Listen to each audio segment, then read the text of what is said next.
Class, good day. All right. Good day to my class of the law on business organizations. So we will talk about the law on partnerships first. Then we will talk about the law on corporations afterwards. So we are talking about the law on on business organizations. Why do we have to talk about the law on business organizations? So let's take a business venture for example.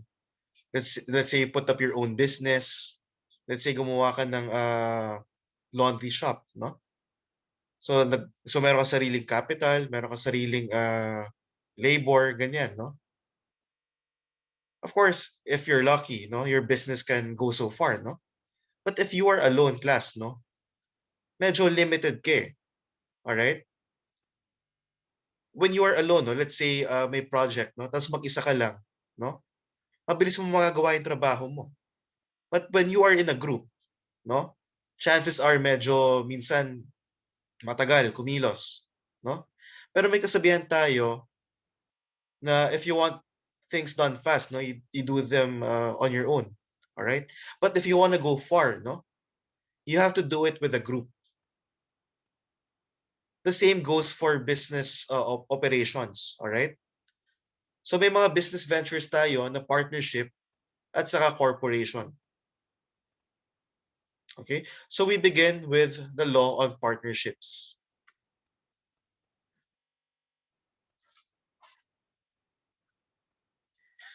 So what is a partnership class? All right? So this is the statutory definition of a partnership. All right? So Article 1767 of the Civil Code provides that by the contract of partnership, two or more persons bind themselves to contribute money, property, or industry to a common fund with the intention of dividing the profits among themselves.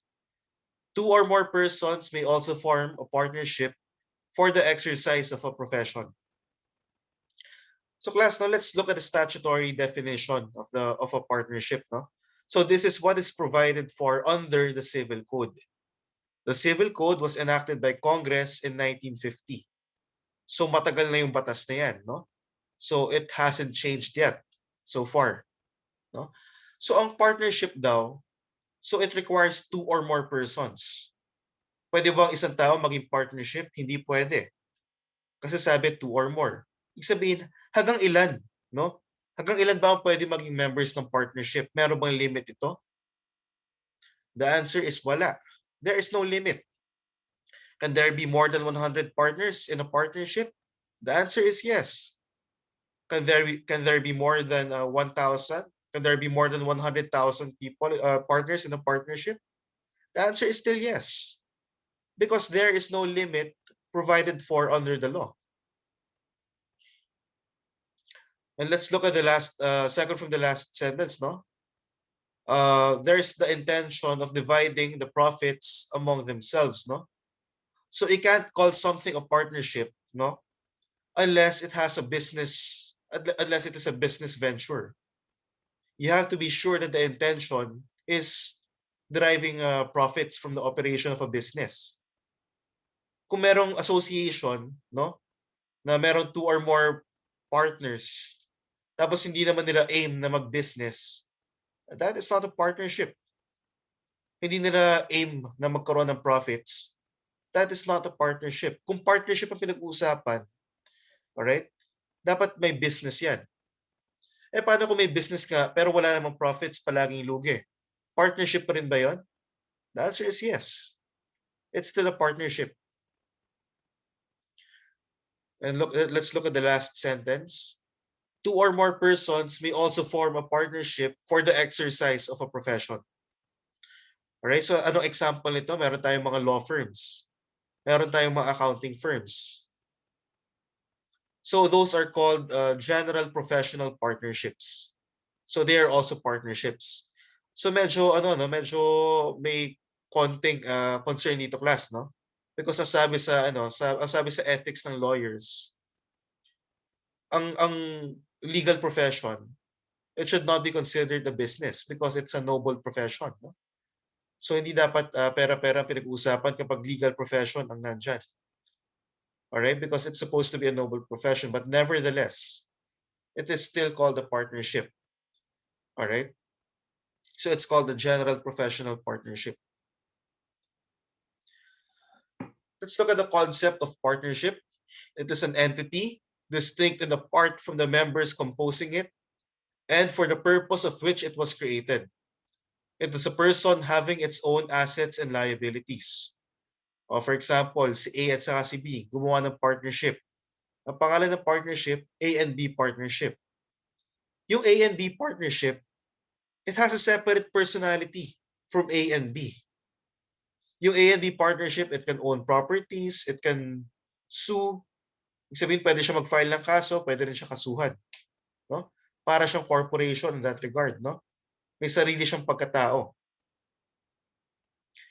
As a form of a business organization, it falls between a sole proprietorship and a corporation. No?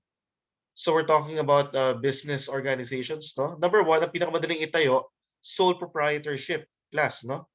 Let's say ikaw mag-isa, nagtayo ka ng negosyo na sarili mo, you have a sole proprietorship. Pero paano kapag kinapos ka sa ano? For example, class, no?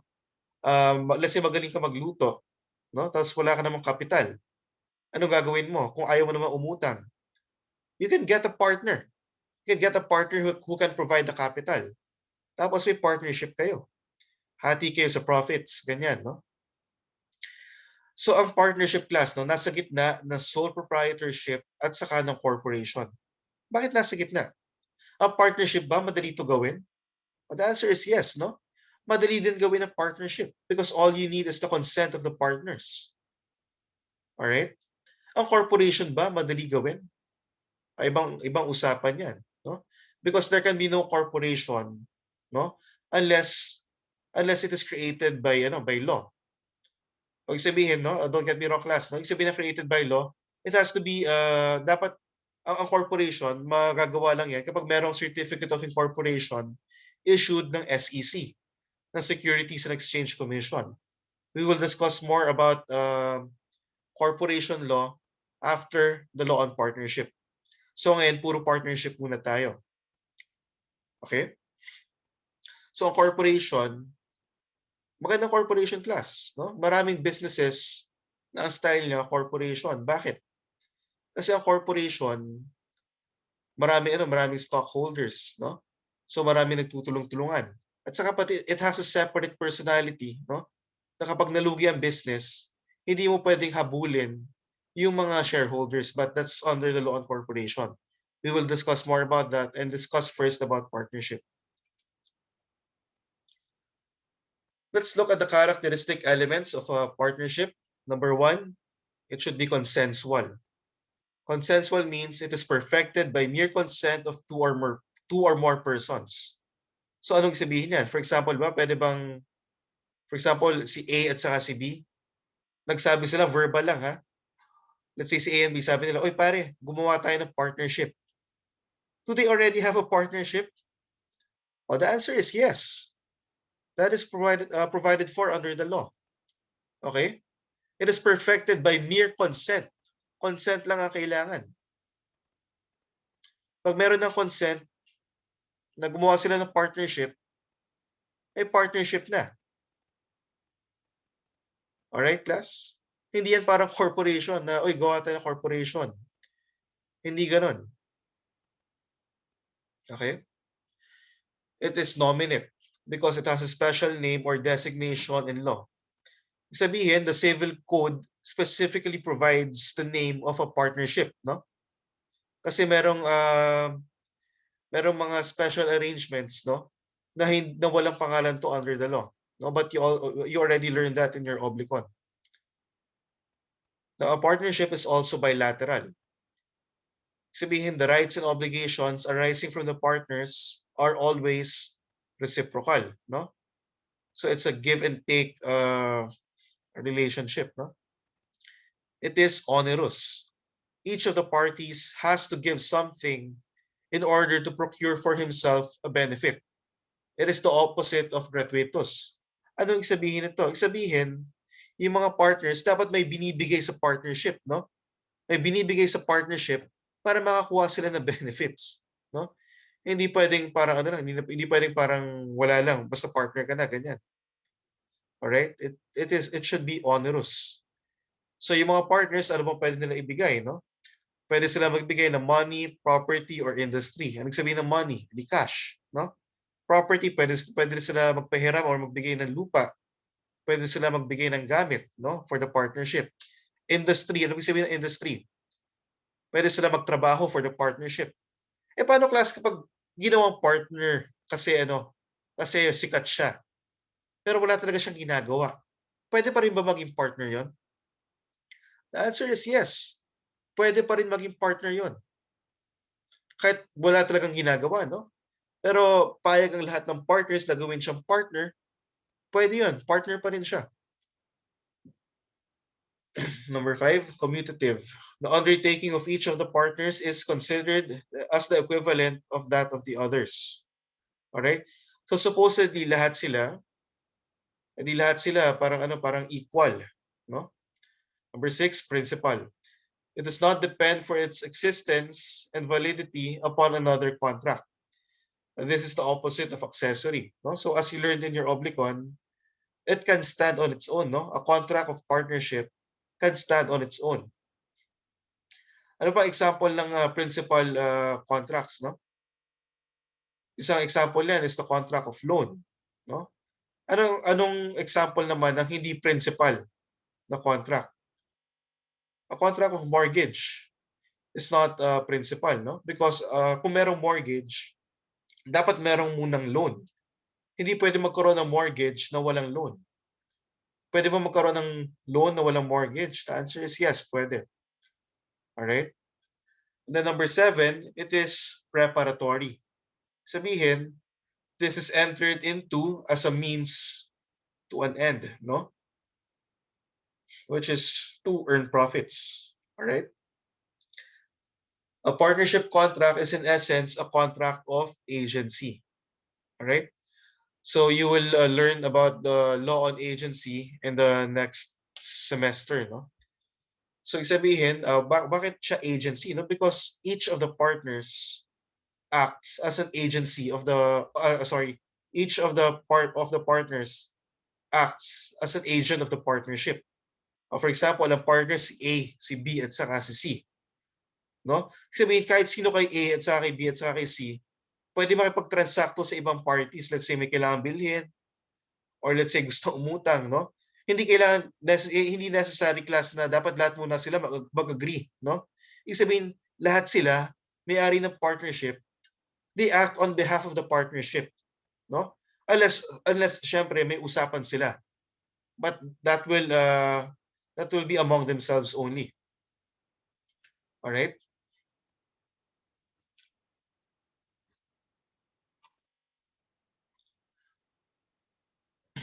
So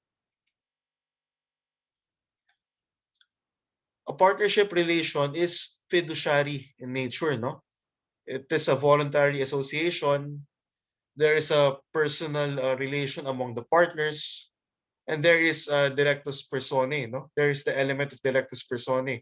Because there should be trust and confidence among the partners, no? So for example, class, no? Si A at si B, partners. Si C gusto mo maging partner. Si B payag, pero si A ayaw niya. Pwede ba ma-admit sa partnership si C? The answer is no, class, no? Dapat lahat ng partners papayag, no? Because it is fiduciary in nature. Sabihin, each partner, no, acts as a trustee of the partnership. Let's say si A, let's say si A tumanggap ng pera in behalf of the partnership, no? Si A has to account for that money that he accepted from other parties. Hindi na pwedeng solohin 'yon. Pwede siya kasuhan ng partnership doon. All right? So a partnership relation is fiduciary in nature. Ibig sabihin ng fiduciary, there's an element of trust, no? So what are the essential features of a partnership? Number 1, there must be a valid contract. Number 2, The parties must have legal capacity to enter into the contract. Number 3, there must be a mutual contribution of money, property, or industry to a common fund. Number 4, the object must be lawful. Number 5, the purpose or primary purpose must be to obtain profits and to divide the same among the parties. All right, let's go to number 1. So there should be a valid contract. Do you remember the elements of a contract class under oblicon? Ano yun? Consent, object, and cause. So you should never forget your oblicon class, no? Because it's the foundation course, no, for business law. It's the bedrock of business law. Kung yung iba sa inyo maglo-law school, magagamit niyo yung oblicon. All right? The parties must have legal capacity to enter into the contract. So dapat merong legal capacity. Sabihin, bawal ang minors, no? Bawal ang minors na maging partner unless he is emancipated by his guardians. All right. Number 3, there must be a mutual contribution of money, property, or industry to a common fund. So yun nga, no? Dapat merong contribution para maging partner. Number 4, the object must be lawful. No? So class, you can enter into any contract of partnership. Pwede kayo mag-business ng lugawan, no? Pwede kayo mag-business ng kainan, ng pharmacy, ng restaurant, no? So kahit ano basta lawful, no, yung object. So kung magpo-partnership kayo to sell illegal drugs or whatever, hindi pwede 'yon. No? That's a void contract class. And number 5, the purpose or primary purpose must be to obtain profits and to divide the same among the parties. So class, importante, no, na para matawag kang partnership talaga, ang primary purpose mo dapat is business, no? It's to obtain profits. Ibig sabihin ng profits, yung kita, no? I'm sure you already learned that in your accounting classes. Now let's go to existence of a valid contract, no? Number 1, there should be a form of voluntary and personal association. The element of delectus personae exists. No one can become a member of the partnership association without the consent of all the other partners. So I'm just repeating this class, no? So importante lahat ng partners papayag, no, para yung isang tao ma-admit sa partnership para maging partner siya, no? Kasi sobrang sensitive yan class, no? Paano kung nasa grupo ka, no? Tapos may gustong isama sa grupo mo na hindi mo gusto. All right? Mahirap 'yan, no? Now, we're talking about a partnership which is a business venture. So dapat lahat ng partners papayag. Kung merong isang umayaw, hindi pwede, no? Now, creation and proof of existence, it may be informally created. Its existence may be proven by the conduct or acts of the parties. So pwede ba class, for example, kakbay ko, no? May kakbay akong kaibigan, no? Pangalan niya si A. Sabi ko, A, tara partners tayo. Bili tayong lupa, ibenta natin. Do we have a partnership? The answer is yes, we have a partnership. All right? Kahit walang kasulatan, okay lang. Because a contract of partnership may be informally created. No? It is just customary to embody the agreement in a written document known as Articles of Partnership. All the requisites of a valid contract must be present. No? Consent, object, and cause. The legal capacity of parties to enter into the contract. The general rule is any person. Exceptions, unemancipated minors. What is the age of majority class in the Philippines? The age of majority is 18 years old. All right? I'm pretty sure you're 18 years old already or above, no? Insane or demented person. So ito kahit lampas 18 years old na pero insane or demented, hindi rin pwede, no? Number 3, deaf mutes who do not know how to write. Kasi may mga pipitbing na hindi marunong magbasa o sumulat, no?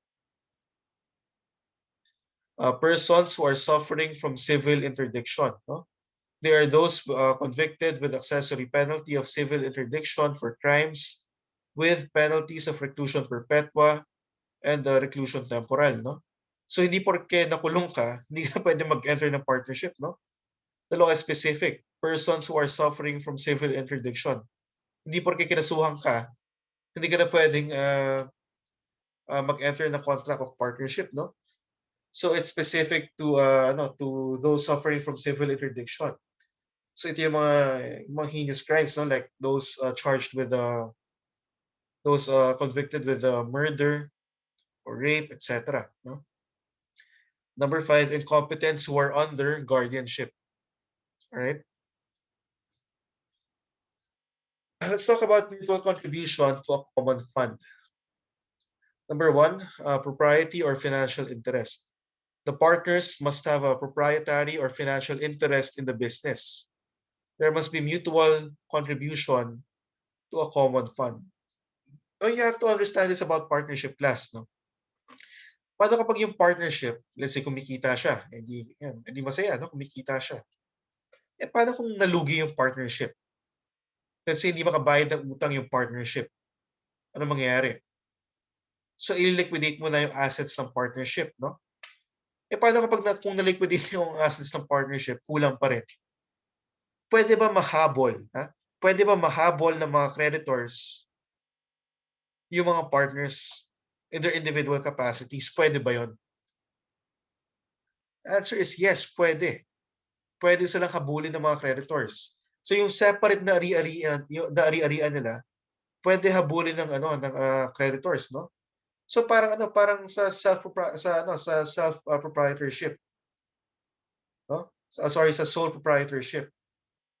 So kapag nagtayo ka ng negosyo, umutang ka sa bangko, nalugi yung business mo.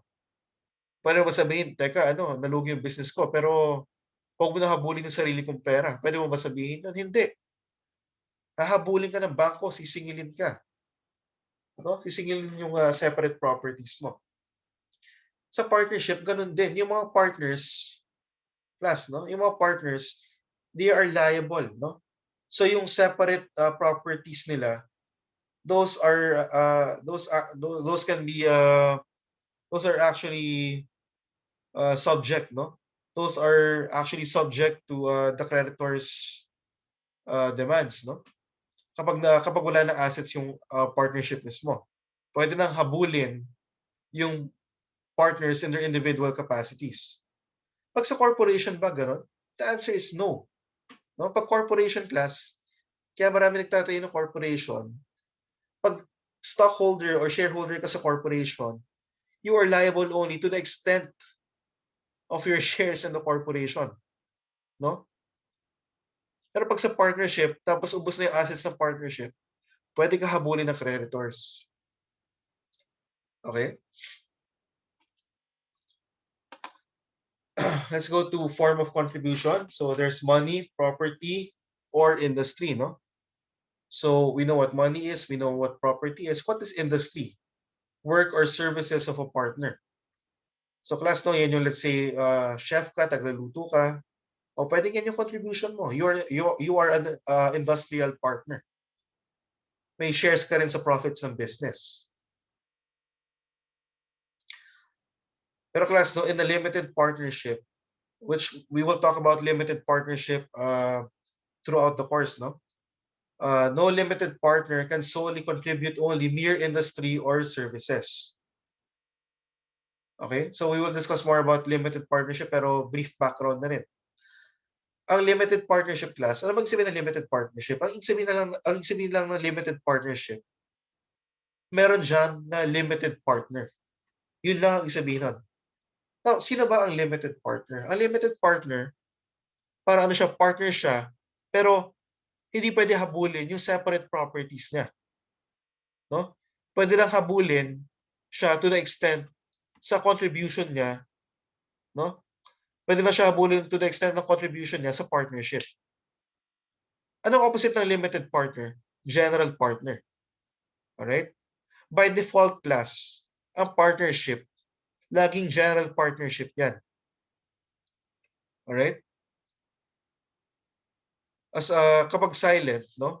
A partnership is a general partnership. Ibig sabihin lahat ng partners, general partners.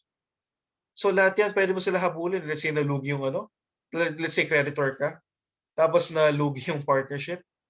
Pwede singilin ng creditors yung mga partners in their individual capacities. No, with their separate properties, pwede sila habulin ng creditors para para mabawi, no, yung debts ng partnership. So legality of object, the partnership must be lawful. Otherwise, no partnership can arise as the contract is void ab initio. Intention to realize and divide profits.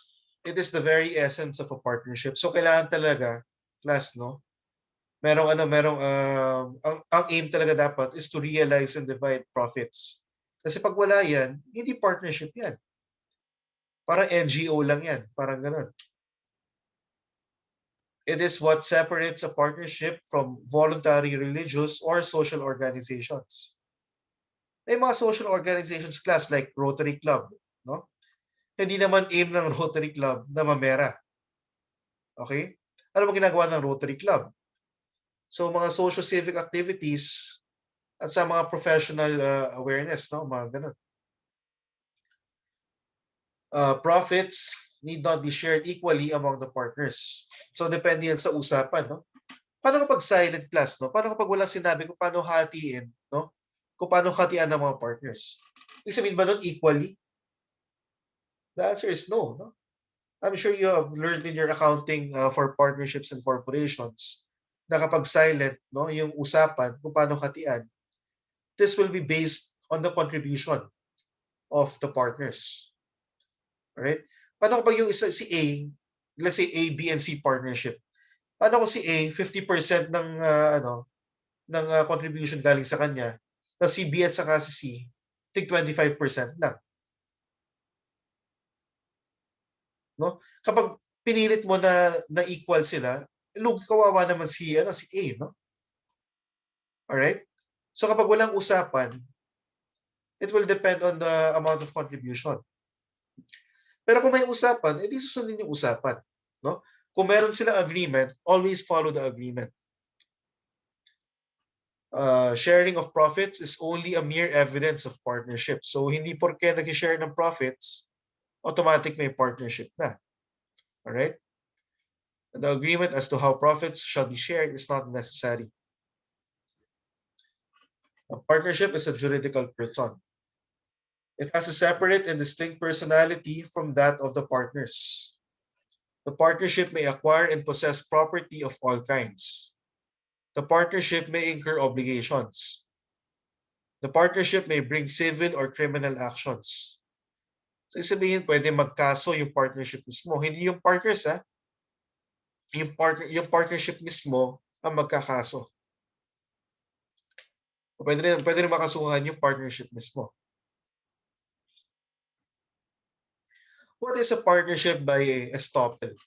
Class, this is very important. No? Ito yung medyo lumalabas sa mga exam. No? Partnership by estoppel. This is when persons who are not partners as between themselves are partners as to third persons. Persons who are not partners as to third persons. However, when persons by their acts, consent, or representations have misled third persons into believing that those persons are partners, they shall be subject to liabilities to those who believe them in good faith. So for example, class, no, first example, si A, si B, at saka si C, partners sila. No? Tapos, partners talaga sila. Meron silang articles of partnership. No? Ngayon si C, nag-transact kay D. No? Sabi ni C kay D, oy D, may partnership ako with A at saka B. Pabili ng pautang pala rather. Pautang ng 5 million pesos. Tapos si D, no? Si D sigurista. Nagtanong siya kay A at saka kay B kung partners talaga sila. Sabi ni A at saka si B, yes, partners kami. Is the partnership liable for the amount borrowed by C in behalf of the partnership? The answer is yes. No? Kasi partners naman talaga sila. All right? Now let's go to the second example. There is no partnership among A, B at saka kay C. Wala talaga silang partnership. Si C lumapit kay D, no? So class listen, no? Si C lumapit kay D. Sabi ni C, "Oy D, ang ginawa ni C, no, nameke siya ng papers. Kunwari, merong partnership siya with A at saka kay B. ABC partnership. Ang sabi niya kay D, "O D, may partnership kami ha. Ito may papel. ABC partnership, pautang ng 5 million pesos." Eh si D, natuwa, no? Kasi may kliyente siya. Nagpautang siya. Ngayon, hinahabol niya si A at saka si B kasi si C nawawala na. Liable ba si A at saka si B? The answer is no. Alright? The answer is no. Masyadong unfair naman yun, no? The answer is no. A and B are not liable. Okay? Because there's really no partnership among A, B, and C. Let's go to the third example. Paano kapag wala talagang partnership among A, B at saka C? Tapos si C umuutang siya kay D. O si D this time sigurista. Si D pumunta kay A at saka kay B. Sabi, tinanong niya si A at saka si B, may partnership pa talaga kayo? Kasi A at saka si B tumango. O yung isa nag-oo. O ngayon, si D nagtiwala. No? Kasi umuo eh. No? Nag-confirm na may partnership sila pero wala naman talaga. O ngayon, pwede ba habulin ni D si A at saka si B? Class, the answer is yes, pwede. That is what you call a partnership by estoppel. So kahit wala talagang partnership, no? The law provides that there is deemed a partnership, no? To protect the interest of third persons. So dapat class kayo, maging maingat kayo, no? Paano for example, ginagamit yung pangalan nyo na para umutang or parang ginagawa kayong co-maker. Ang dami kong clients class, no? Na ginawa silang co-maker ng mga ex-girlfriend nila, ex-boyfriend, ganyan. And nag-break na sila. O sinisingil sila. Are they still liable? The answer is yes, no? Kasi bakit ka nagpirma dyan? Bakit ka pumayag na gamitin yung pangalan mo? So you have to be careful. O liable sila. Bayad sila, syempre. Kasi nakapirma eh. So you have to be careful, class, no? So that's what you call a partnership by estoppel. No? Co-ownership and co-possession. When ownership of an undivided thing belongs to different persons, it does not by itself establish a partnership, no? So class, saan nyo kadalasan nakikita ang co-ownership, no? So I'm sure a lot of you, no? May mga yung parents nyo may lupa, no? Pwede na yung lupang yun minana sa mga ninuno, sa mga lola ninyo, no? Paano kung knock on wood, no? Paano let's say namatay yung ancestors nyo?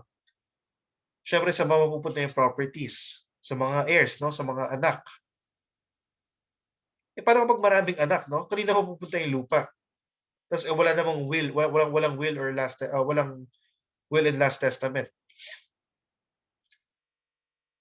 Pag ganyan, class, no? Ang gumagawa ang mga magkakapatid, no? Ang mga may iwan. Gumagawa yung mga naiiwanan ng extrajudicial settlement, no? Tapos, ang ginagawa nila usually, no, para walang away muna, kasi pag-aawayan din yan eventually, no? Para wala munang away, yung property, nilalagay nila sa pangalan nilang magkakapatid, no? For example, yung lupa, let's say, 1 hectare, no? Tapos 6 silang magkakapatid. So, marami kang makikita mga titles, no? Ang daming may-ari. Pero alam mo ba kung kanino mismo? Kung anong part ng lupa yung sa kanya? Wala.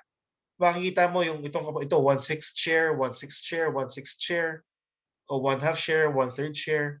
Depende sa dami ng magkakapatid, ano? So, ang tawag doon, class, mga co-owners yung mga yon, no? Doon sa mga magkakapatid na yun, walang isa dyan na pwede magbenta ng buong property without the consent of all the other co-owners. Pwede niya ibenta yung share niya, walang problema doon. Pero hindi na pwede ibenta yung kabuuang property. He needs the consent of all the other co-owners. So ang co-ownership, no, it does not by itself establish a partnership. In order for there to be a partnership, profits must be derived from the operation of the business or undertaking by the members. Ito example of no partnership. A and B inherited property and leased it to third persons. Bakit wala dito partnership? Kasi nag-contribute ba sila ng properties nila? The answer is no, no? Kasi by operation of law, may na-inherit silang property na silang dalawa may-ari. Tapos ngayon, pinaupahan lang nila. Walang partnership doon.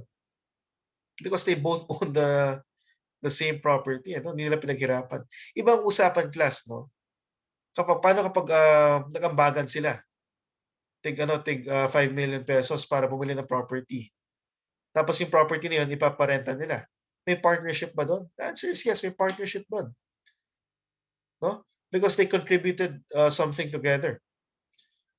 Ito example of partnership, no? A and B contributed money to buy a sweepstakes ticket for the purpose of dividing the prize money.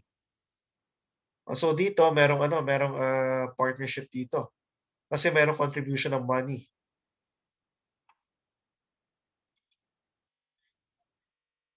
Typical incidents of partnership, no? This may be modified by stipulation of the partners. Letter A, the partners share in profits and losses. So paghatian nila yung mga kita, yung mga tubo, mga ganyan, no? The partners have equal rights in the management and conduct of the partnership business. See, every partner is an agent of the partnership and is entitled to bind the other partners by his acts for the purpose of its business. So ito yung sinasabi natin class, no? Each partner is an agent of the partnership, no? All right, so each partner can bind the partnership. So kung balak mo gumawa ng partnership business class, no? You have to be careful in choosing the right partner. All right? Paano kung balasubas yung partner mo? Hindi mahirap yung ganyan, no? You have to be careful in choosing your partner. I'm not talking about love, huh? I'm talking about partnership business. And it also applies to love, no? All partners are personally liable for the debts of the partnership with their separate property, except that limited partners are not liable beyond their capital investments. So we'll talk more about limited partners later on. No? Fiduciary relation exists between the partners. No? So fiduciary meaning trust. No? So grabe yung trust between the partners. So isabihin, no? So actually provided for under the law na kapag yung partner na may natanggap na pera, no? He should account it for the partnership, no? Otherwise pwede siya kasuhan ng partnership, no? Pwede siya kasuhan ng mga partners.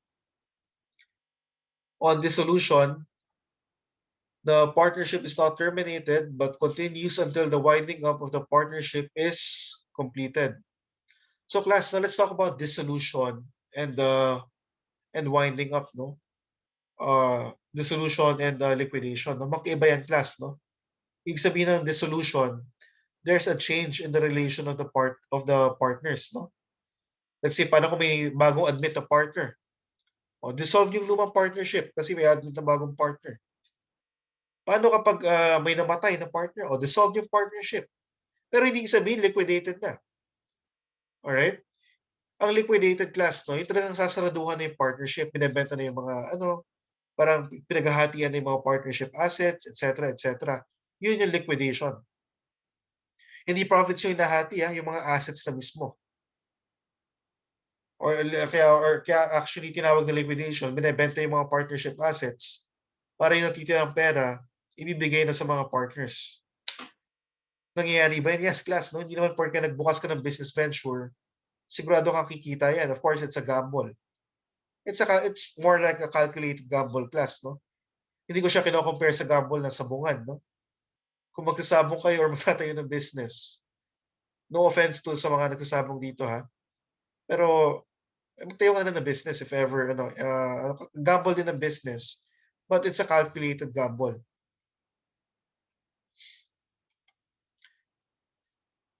Difference between a partnership and co-ownership, no? A partnership is always created by a contract. Ang co-ownership created by law. It may exist without a contract. Pwede mo magkaroon ng co-ownership with a contract? Yes, pwede. Paano pag si A at saka si B? Sabi nila, "Uy, teka, mag-co-owner tayo ng property dito." Eh di yun, it's created by a contract, no? Bibili tayo ng property, tapos ilagay natin sa pangalan natin, no? For some weird reason siguro. O hindi co-owner sila, no? They have co-ownership over the property. Alright? Pero usually class, no, yung co-ownership, makikita mo yan yun sa kapag in-inherit to ng mga heirs, no? Let's say yung mga lupa na in-inherit, no, na minana ng mga heirs. Yan, co-ownership yan. Ang partnership, it has a separate juridical personality. So yung you treat the partnership as if it's a separate personality, no? It's a separate person. Co-ownership, there is no separate juridical personality. The purpose of a partnership is the realization of profits, no? So it's a business venture. Sa co-ownership, the purpose is the common enjoyment of a thing. No? So yung mga co-owners sa lupa, pwede na gamitin yung lupa, no? Pero class, ang mahirap kasi doon, they only own an adequate portion of the property. Sabihin, hindi pa tiyak kung alin doon yung kanila. No? Basta ang alam lang yung fractional share nila. Pero kung alin mismo doon sa property, hindi pa nila alam. No? Kaya mahirap actually ang co-ownership class. Doon dyan nag-aaway-aaway yung mga kamag-anak. No? Sa partnership, there is no limitation for duration. No? Sa co-ownership, ang agreement to keep the thing undivided for more than 10 years is not allowed, class. No? Pero class, isabihin lang nito, bawal magkaroon ng agreement na hindi na hindi siya i-divide for more than 10 years. Yun lang ang bawal, no? Pero in reality class, no, maraming pangyayari na merong co-ownership na lampas ng 10 years. Yung mga minsan 20, 30 years, co-ownership pa rin, no? Pero there is no agreement. Ang bawal lang is yung merong na mag-agree kayo na wag natin to hatiin sa atin for more than 10 years. Bakit ganun, class? No? Bakit ganun? Because the law disfavors co-ownership. Kasi magulo yan. Ang gusto actually ng batas, kung ano yung pag-may-ari mo, sa'yo lang. Wala ka nakahati. A partner may not dispose of his individual interest in the partnership in order to make the assignee a partner, unless agreed upon by all of the partners. So this goes back to Delectus Personae class, no? Let's say partner ka, no? Tapos tamad ka na maging partner. Hindi ka pwede kumuha ng kung sino lang, no? Hindi ka pwede kumuha ng kahit sinong tao para siya yung maging partner in your place. Hindi mo pwede sabihin sa partnership, no, teka, ayoko na maging partner, magre-resign na ako. Si ganyan-ganyan napapalit sa akin. Masipag naman to. Matalino to, galing tong Harvard University. Hindi pa rin pwede yun, no? Dapat pumayag muna lahat ng partners. Ang pwede lang class, for example, ako partner ako sa isang partnership. Pwede ko i-assign yung share ko dun sa profits sa ibang tao. No? For example, ang share ko sa profits is kunwari 1/2, no? 1/2 of the profits of the partnership. Yung kikitain ko, pwede ko i-assign sa ibang tao. Pwede ko ibenta yung right ko, no? Pero hindi ibig sabihin na magiging partner yung pinag-assignan ko ng right. All right? I hope that's clear, no? Whereas a co-owner may sell or assign his share anytime. Any partner may bind the partnership in dealings with third persons. So ito yung sinasabi natin kanina, no? So all every partner is an agent of the partnership. Whereas a co-owner cannot represent the co-ownership all by himself without the co-owners. So yung isang co-owner, hindi na pwedeng ibenta yung kabuuang lupa sa ibang tao. He needs the consent of all the co-owners. Pag partnership naman class, no, he can transact, no, he can transact business with third parties, no, and bind the partnership. So again, no, if you want to establish a partnership with several people, you have to make sure na matino yung magiging partners nyo.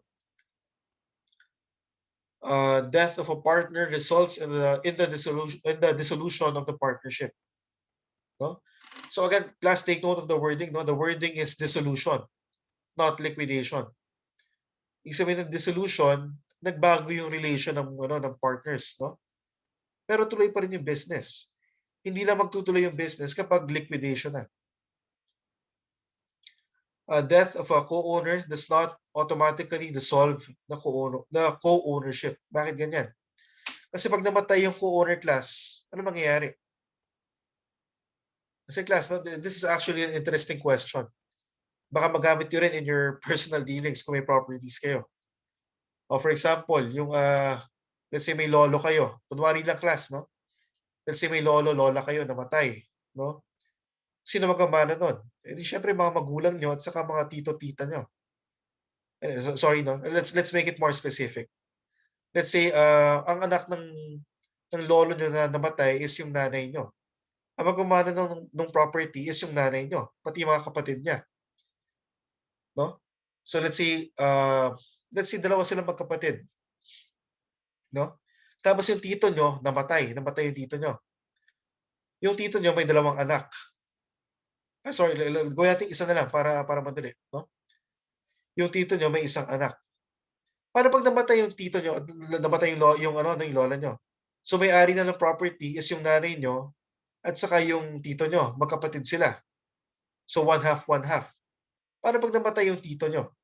Sino magamana ng property? Eh di yung anak ng tito nyo, yung pinsan nyo. So may-ari ng property yan, ang one half is yung nanay nyo. Yung other one half is yung pinsan nyo. Okay? So that's the law on succession, no? Okay naman, let's talk about a partnership, no? Let's say same example, no? Ang mag-partners, let's say, ang example lang rather, si A at saka si B partner sila. Tapos namatay si B. Ibig sabihin ba si B merong anak? Ibig sabihin ba automatically magiging partner ni A yung mga anak ni B? The answer is no. Alright? Mangyayari, dissolve yung partnership. No?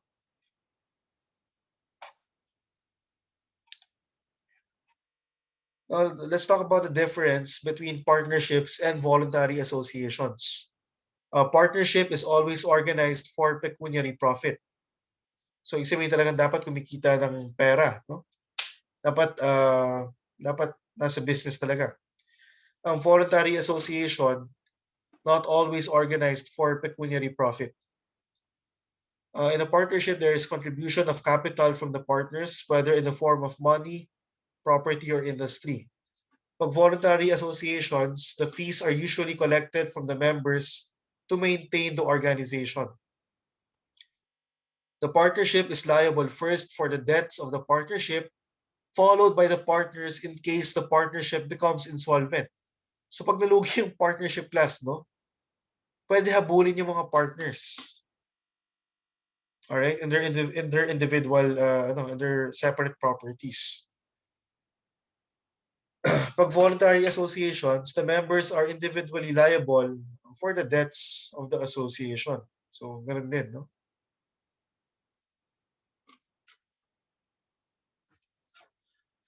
So, what is the object or purpose of a partnership, no?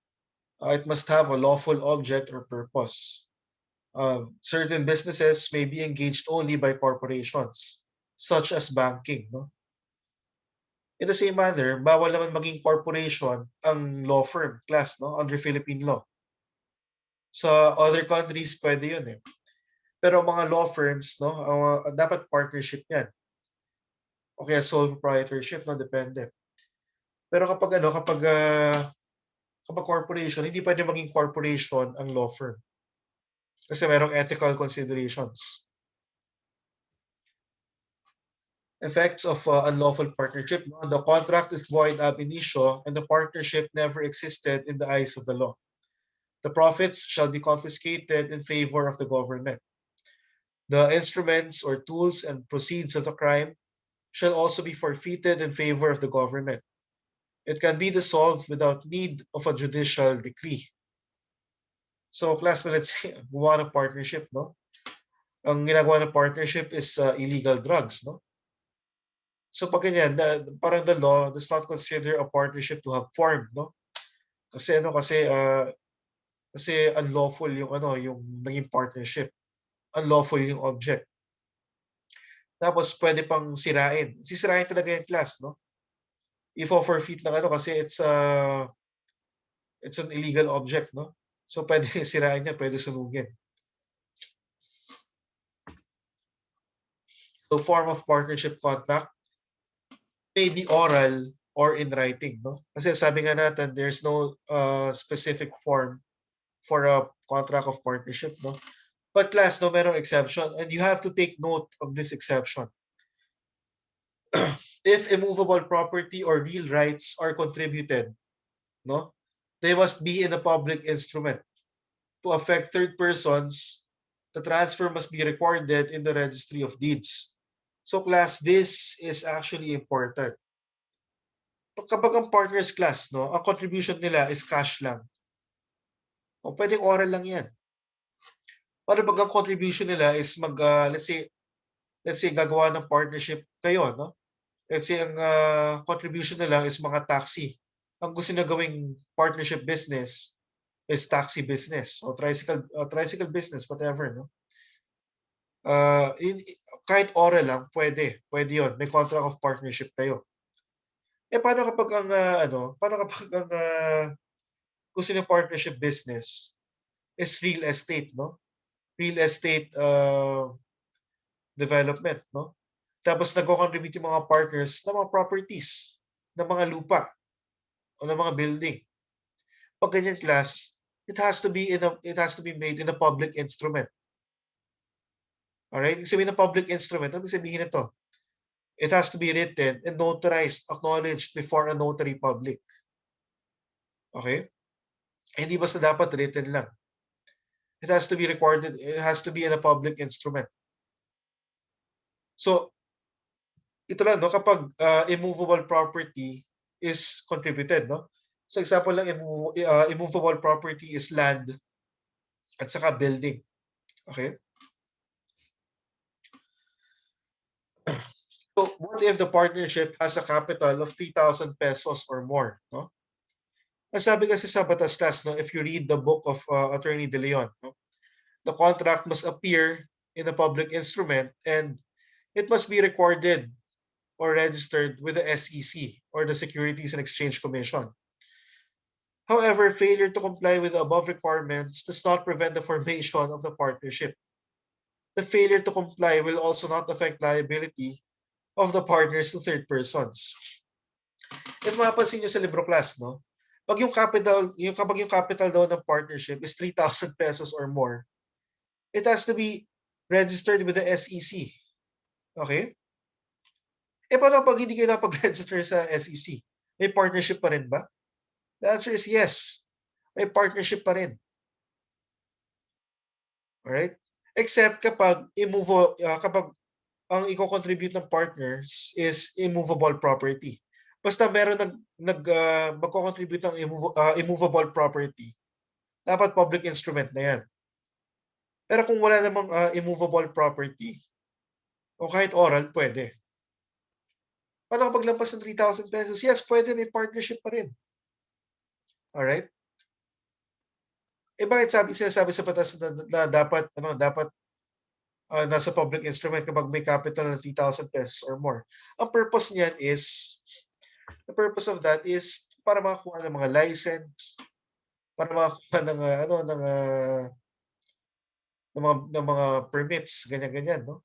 Actually, class, no, if magtatayo kayo ng partnership, no, anong i-require sa inyo ng business permits and licensing office? Hingan kayo ng mga DTI, ganyan, hingan kayo ng articles of partnership. Alright? Actually, hinihingi yun. Okay? Pero kapag yung partnership nyo is lugawan lang, no? Kasi class, let's I'm not sure if you have noticed, no? Kasi yung civil code, no? This was enacted in 1950. Ang 3,000 pesos noong 1950, mataas na yan, no? Pero itong 3,000 pesos ngayon, siguro yun yung baon nyo sa isang araw or what, no? So medyo maliit na yan compared to 1950. Okay?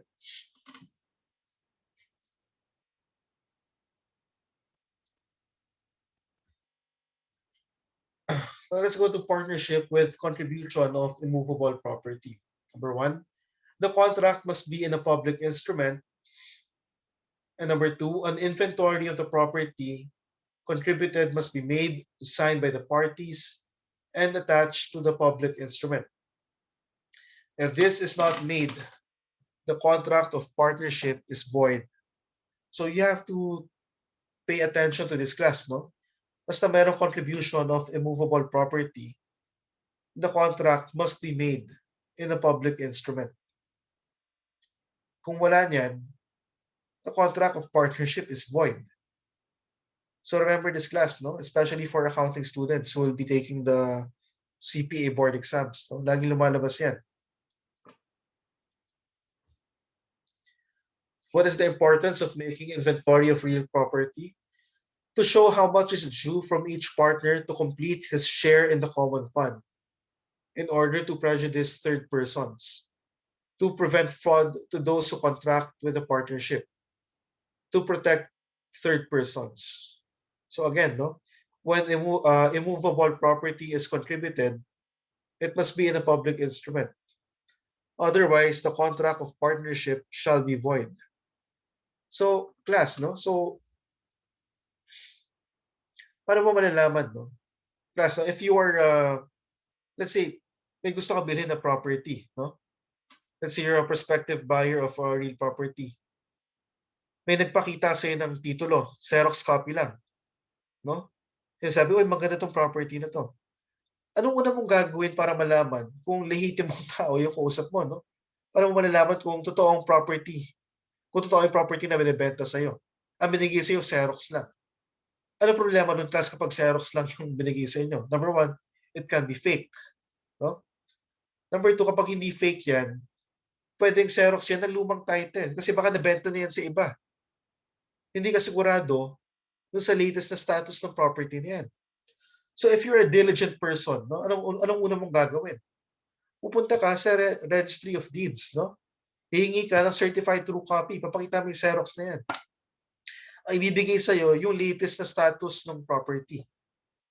No? Doon sa certified true copy, meron din doon mga annotations. No? May mga annotations doon sa property. Pwede yung nakasanglayan or whatever, no? Pero lalabas doon kapag this is contributed to the partnership. Lalabas doon, class, na yung lupa na yan, yung real property na yan, contributed sa partnership. So kung ikaw, third person ka, hindi mo bibilhin nun. Kasi alam mo na contributed siya dun sa partnership. Alright? So this is to protect third persons, class, no? Kapag lupa ang pinag-uusapan. Pag lupa ang pinag-uusapan, class, no? Talagang maselan. Alright? Kapag lupa ang pinag-uusapan, we have the torrent system of titles. Alright? We have the torrent system of registration. No? Kaya importante may titulo ang lupa. Kasi class, ang dami nagpapatayan sa lupa. So, ang dami nagkakasuhan, no? Sa lupa, no? So, kaya meron tayong torrent system of registration. Para malinaw kung sino may-ari, kung sinong mas may mabuting karapatan dun sa lupa. Acquisition or conveyance of property by partnership. A partnership has a juridical personality separate and independent from the partners. Immovable property may be acquired in the partnership's name. No? So yung partnership, pwede siya bumili ng property. Pwede, pwede ano, in the partnership's name, no? Pwede yun. Classifications of partnership, no? As to the extent of its subject matter, number one, universal partnership. It refers to all the present property or to all profits. Universal partnership of all present property. This means the partners contribute all the property which actually belongs to them in a common fund with the intention of dividing the same among themselves and the profits they acquire therewith, no? Ano ba sabihin nito, no? So, sabihin nito, class, no? Let's say, si A at saka si B, nag-enter sila ng universal partnership of all present property. Sabihin, lahat ng ari-arian nila, no? Lahat ng ari-arian nila, ni A at saka ni B, pinagsasama nila, no? Ang intention nila doon is, i-divide nila yung profits na pwede makuha nila doon. Tapos, yun, no? So, lahat ng ari-arian nila, ipagsasama nila. Tapos lahat ng ari-arian nila, pag may-ari na ng partnership. Kasi let's remember, di ba, ang partnership may separate and distinct personality from the partners. So lahat ng ari-arian ni A at saka ni B, wala na sa kanila. Malilipat na lahat sa partnership, no? Mahirap yan, class, no? Isa pa, universal partnership of profits. The partners share all that they may acquire by their industry or work during the existence of the partnership, and the use of movable or immovable property which each of the partners may possess at the time of celebration of the contract. In this case, the ownership of the movable and immovable properties remain with the separate partners. So class, this is a step down from universal partnership of all present property. Ano? Dito naman, yung separate properties ni A at saka ni B, using the same example, no? Separate properties pa rin. No? Ang pero pinapagamit nila yon, no? Ang sabihin ng use of class, no? Pinapagamit nila ng libre sa partnership, yung properties nila. So yung properties ni A at saka ni B, lahat ng ari-arian nila, hindi naman nila pinagsasama, hindi nila tinatransfer sa partnership, no? So sila si A at saka si B pa rin separately ang may-ari ng properties nila, pero pinapagamit nila to sa partnership, no? Tapos yung kinikita nila dun sa partnership, pinaghahatian nila yon. So that is universal partnership of profits, no? Pati yung mga kinikita nila by their industry or work, no?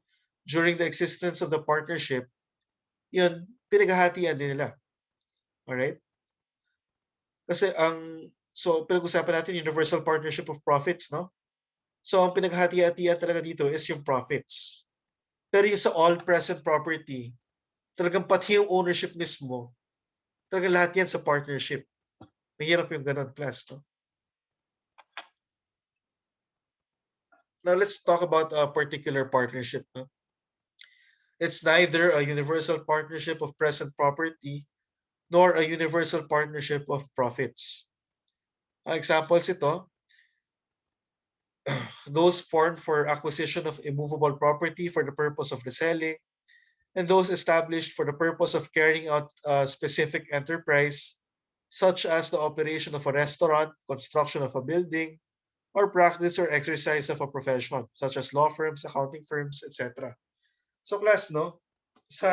In reality, mas sikat ang particular partnership kaysa sa universal partnership of profits or all present property. Kasi pag particular partnership, there's a specific venture. Let's say, nagtayo kayo ng kaibigan mo ng lugawan o ng fishballan o ng laundry shop o ng computer shop. Yan, particular partnership yan. Nag-contribute kayo ng money, property, or industry for that specific venture only. No? Kasi pag universal partnership, hindi lahat ng properties nyo, pinagsasama nyo. Ang hirap ng ganun. Alright? Lalo na pag salbahe pala yung kinuha mong partner, no?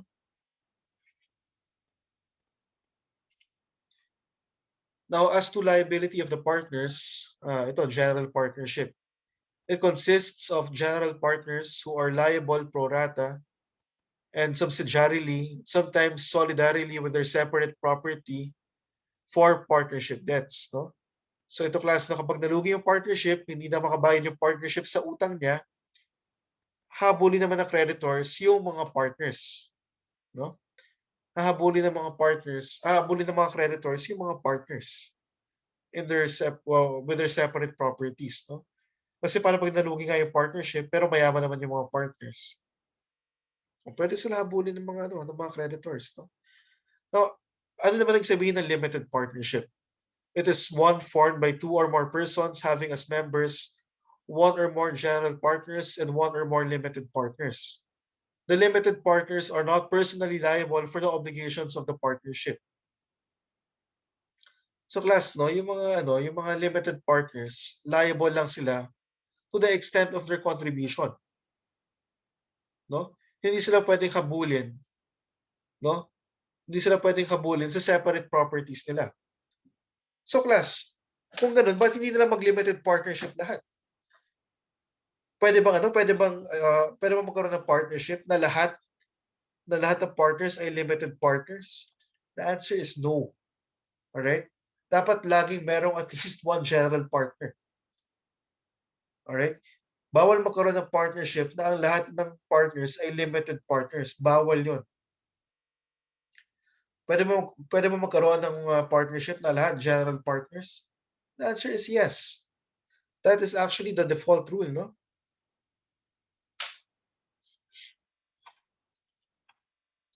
As to duration, partnership at will, no time is specified. It is not formed for a particular undertaking which may be terminated anytime by mutual agreement. A partnership with a fixed term. The term is fixed or it is one formed for a particular undertaking unless continued by the partners. As to legality of existence, number one, de jure partnership. One which has complied with all the legal requirements for its establishment, execution of a public instrument, and registration with the SEC. Letter B, de facto partnership. One which has failed to comply with all the legal requirements for its establishment. So, sabihin ng de jure partnership, lahat yan may permits, kompleto sa permits, kompleto sa registration sa SEC, ganyan, no? Ang de facto partnership, meron lang kulang, no, na hindi ginawang legal requirement. Yung de facto partnership yon. So merong partnership in fact, no? De facto partnership. Mas importante itong de jure at saka de facto sa corporation law, no? We will get there soon. Pero ngayon, partnership muna. Number 5, as to representation to others. Letter A, ordinary or real partnership. One which actually exists among the partners and also as to third persons. So meron talagang partnership. No? Letter B, ostensible partnership or partnership by estoppel. One which is not in reality a partnership but is considered a partnership in relation to those who by their conduct or admission are precluded to deny or disprove its existence. Example, a creditor extended credit to A who claims he is in partnership with B and C. B nods in agreement that he is in partnership with A. The creditor may collect from A and B but not from C. So class na ito yung sinasabi natin na partnership by estoppel. Pag ikaw, pumayag ka, no? Or parang pinamukha mo na partner ka nga, kung hindi ka naman talaga partner, you will be liable. No? Parang pag wala talagang alam or alam mo pero you never gave your consent, no? Inobjectan mo. Hindi ka liable pag ganyan. Pero kapag kapag pumayag ka, kapag tumangutang ka na partner ka, liable ka. So you have to be careful, class, no? You have to expound, you have to explain that you are not a partner para hindi ka maging liable. All right? As to publicity, no? a secret partnership, it is where the existence of certain persons as partners is not made known to the public by any of the partners. Bakit ganyan, class? No? Bakit merong mga partners na tinatago? Bakit kaya ganun? Kasi class, pwedeng yung partner na yun is notorious, no? Pwedeng pwedeng hindi gusto ng mga tao. May mga ganun no? Kasi pag merong, let's say meron negosyo, no? Tapos nalaman mo may-ari pala, let's say kaaway mo or ganyan, no? Bibili ka ba doon? Or will you patronize that establishment? The answer is no, no? Iiwasan mo yun. Kaya meron mga partners na tinatago. Okay? Letter B, open or notorious partnership. One whose existence is made known to the public by the members of the firm. As the purpose, commercial or trading partnership. It is one formed for the transaction of business. So ito yung regular partnership na for a business venture. No? The letter B is professional or non-trading partnership. One formed for the exercise of a profession. Example, law firms or accounting firms. No? So class, bakit siya kailangan i-distinguish? No? It's for taxation purposes. No? Baka yung iba sa inyo mag-law school in the future. No? Pag commercial or trading partnership, it is taxed the same as corporations. So ang tax rate niya is 30% based on taxable income. No? Kapag professional or non-trading partnership, the partnership itself is not taxed. No? Ang tinatax dyan, yung mga partners based on their individual capacities. No? So tinatax yung mga partners based on their shares that they receive from the partnership. Whereas a commercial or trading partnership, it's taxed as a corporation by itself. So let's go to the kinds of partners.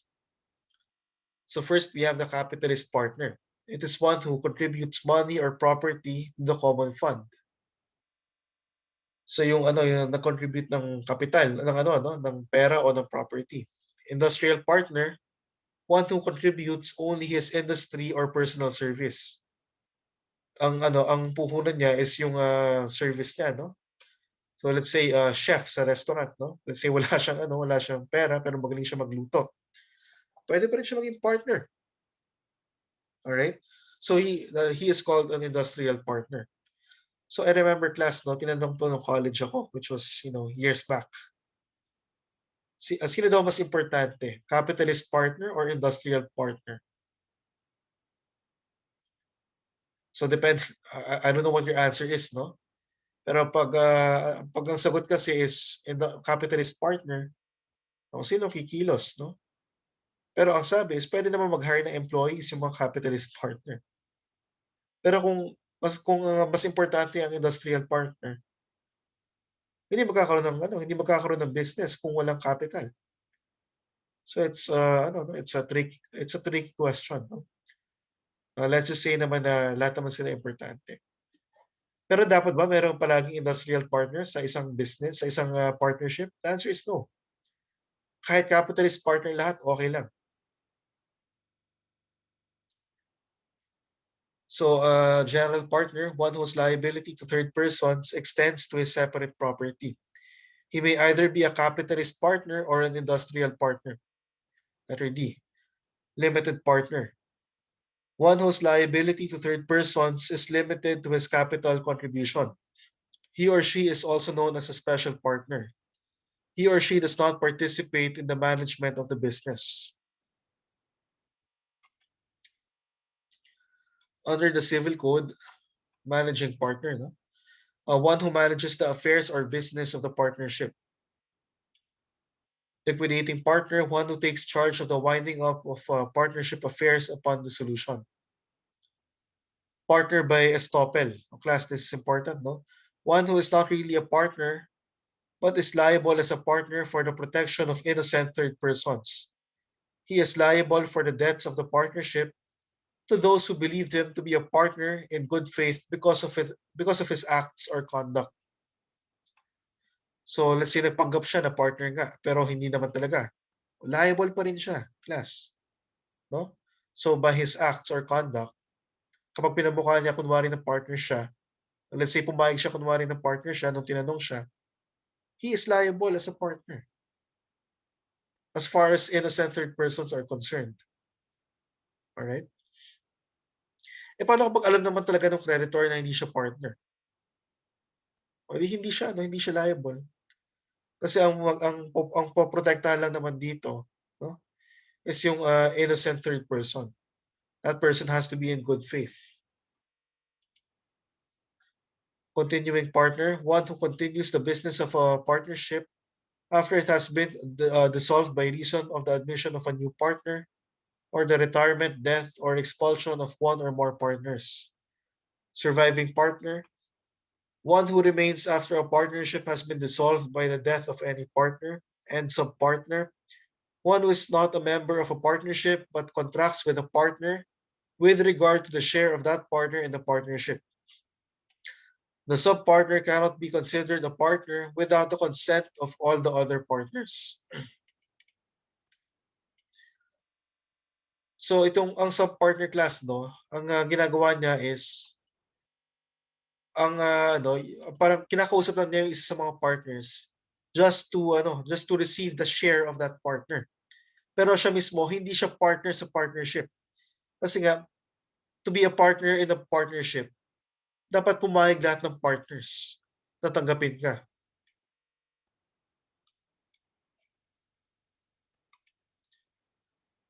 Isa pa, ostensible partner, one who takes active part and is known to the public as a partner in the business. If he is not really a partner but acts as such, he is subject to liability by the doctrine of estoppel. So, ang ostensible partner, yung talagang pinapakita niya na partner talaga siya. So, he is known to the public as a partner. That's the ostensible partner, no? Kung hindi siya partner talaga, pero nagkukunwari siya na partner, he is liable. He's subject to liability by the doctrine of estoppel.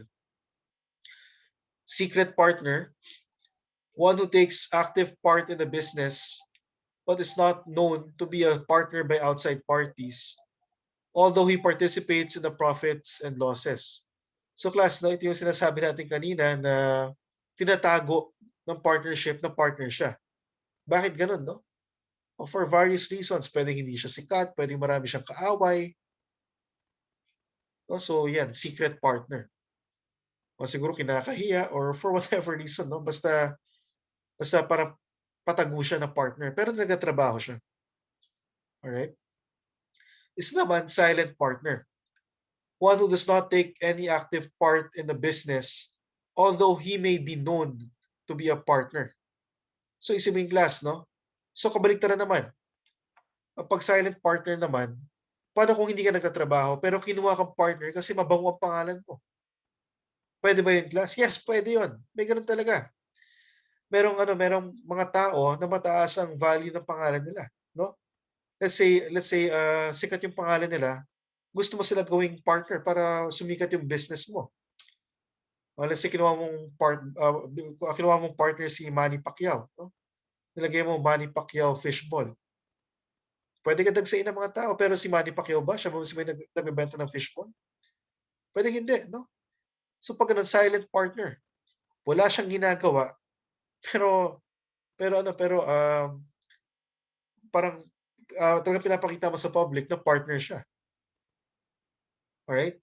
So yun ang difference class ng secret partner at saka silent partner. Ha? Ang secret partner, nagtatrabaho pero hindi pinapaalam sa public na partner siya. Ang silent partner, hindi nagtatrabaho pero pinapakita sa public na partner siya.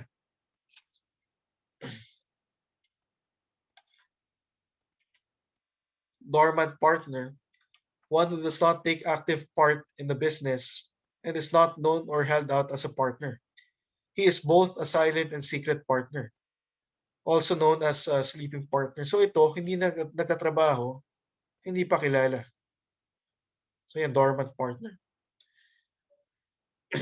Original partner, one who has been a partner since the time of the partnership's organization. Incoming partner, one who is just about to be taken in as partner. Retiring partner, a withdrawing partner.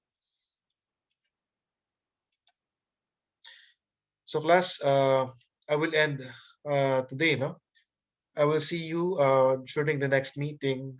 Good luck and read the book of Attorney Hector De Leon on the law on partnerships and corporations. Well, no, so it's very exhaustive.